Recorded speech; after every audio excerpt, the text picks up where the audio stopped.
Hello YouTube, my name's Sean Connors and welcome back to Outsiders. Now today what I'm going to do is I'm going to try and give you my opinion of what makes an exceptional GM, a top GM.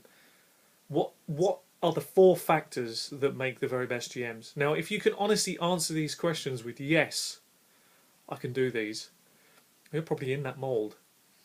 Now let's look at the 4 keys. Now these aren't things that I for one moment think that I've nailed them all, because I don't think I've nailed them all. I've said this many times to people who know me, and that is, you're always a student in life. And the truth of it is you're constantly having to keep challenging yourself on all these 4 points as a GM, because it's a continuous skill. And like all skills and all talents, if you don't practice them, to be honest, they get rusty. Yeah, you get rusty. And that brings me to the first point, the first word that's critical to becoming a great GM in my view. Patience.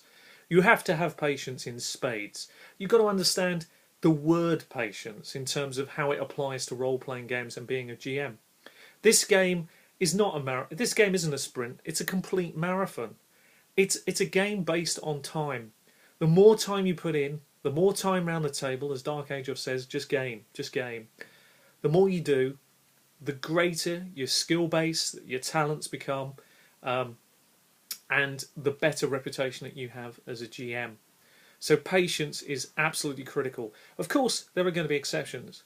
People that come in and have a natural gift for running a game. Don't take anything away from them. But how many years have they been running? That's the key. You've got to keep doing it. So it's patience. It's also patience on another level. Patience with your players, patience with the story. And all GMing is based on a principle of patience, because you've got to understand how it takes time for these things to evolve.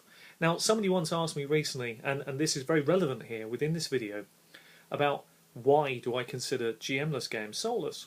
Exactly for these reasons, because a GM-less game cannot have these qualities. And it's these qualities that drive a campaign to its conclusion. Patience will give you that.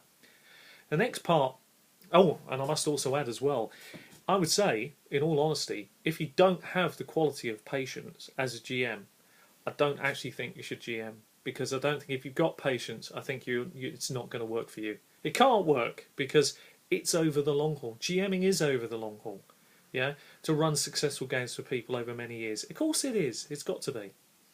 The other thing is timing. Timing's another great word. It covers so many things, because these are really cornerstones, if you like, pillars that hold up the RPG GMing part. If you want a petition, without these cornerstones you can't reach the upper edge of what is a great GM. So timing is such an important word, because it means so much. It's timing in when to do something in a story, how to shorten, how to lengthen it, when to take out your own idea and bring someone else's in that's better.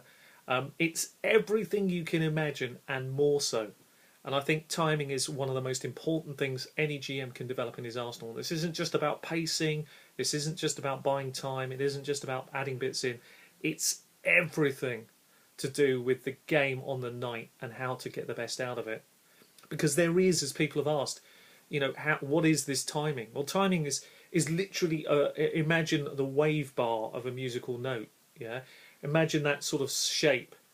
It's how to produce that high, when to bring it into the lower part of the game, and how to raise it back up, and when to do this so that most of the games you have a great feel to them. So it starts off and it slowly builds into a point and rises to the end, so that it's exciting when people leave your game that night. It's brought at a perfect conclusion point. The more of those you can do, the greater the want to come back and see what's going to come next. So it's understanding all those little things. Then, of course, we talk about knowledge. Now, we can talk about knowledge in terms of system knowledge, player knowledge. I'd like to think of it as a collective term. Because, again, without the desire, the want to understand either the rules that you're going to run, the players that you have in front of you, I don't even think you should bother to GM if you can't be bothered to put the effort into those factors, understanding what you're going to do and your players. This is different, separate than understanding a modular path for an open world game. It's totally separate to that. This is knowledge around what you're running, the system you use, and the players you have around that table, and how to get the best out of both parts for the benefit of everybody. And of course, if you're not prepared to put that time in of course you're going to run a half-assed type of game. It's inevitable. It's not going to be as strong. It might work because, as we've said so many times, don't let me dissuade anybody differently, or anybody out there for that matter, who says, "Oh, I like my group like to kick down the doors and I like to run a simple game." Well, if it works for you, don't change it. If everybody's happy, you're honestly happy, you don't want to change, great. That you'll still be regarded as a good GM in the eyes of those people who play the game with you. But a great GM has to be able to do multiple audiences. It's not just one group. It's over the long haul. It's many things: conventions, games, off the cuff, on the fly, long game, paths, a whole lot. It's a spectrum of stuff. And knowledge as well is not just about the system you're running. It's actually been brought home to me, because when you think about the 101 of gaming, of course, you have to understand where the game came from to understand why it is where it is now.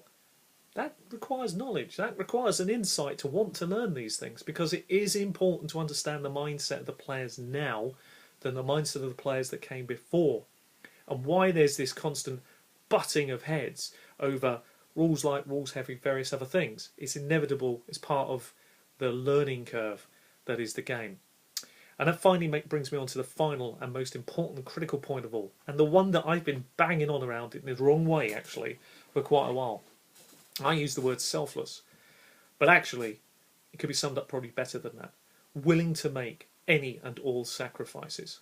That's what a great GM will do. Willing to make any and all sacrifices for the benefit of the game.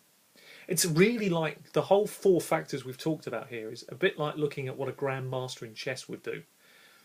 How they would apply those strategies: patience, timing, knowledge, and sacrifice. It's the same with GMing.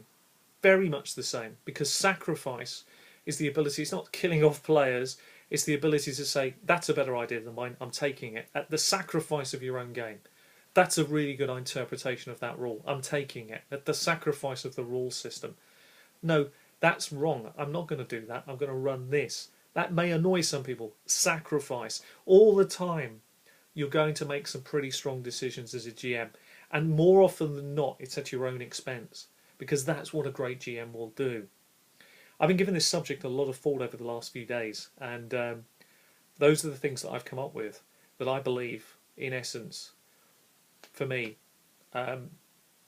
sum it up exceptionally well. What will quantify a great GM, a really great GM. And if you try to have a think about this, and I hope that you do, it's quite tough to get away from those 4 principles, because I don't think I've missed anything off. I think those 4 things are absolutely the cornerstone of what makes it. So anyway, I've been Sean Connors. This has been all about my beliefs around what makes an exceptional, the very best, the top echelon of GMs, and why, and what are the 4 qualities you need to have to attain it. And even if it is hard, if you don't have them, why perhaps this isn't for you, as tough as that may be. Anyway, take care of yourselves, and I look forward to seeing you all soon. Happy gaming. Bye-bye.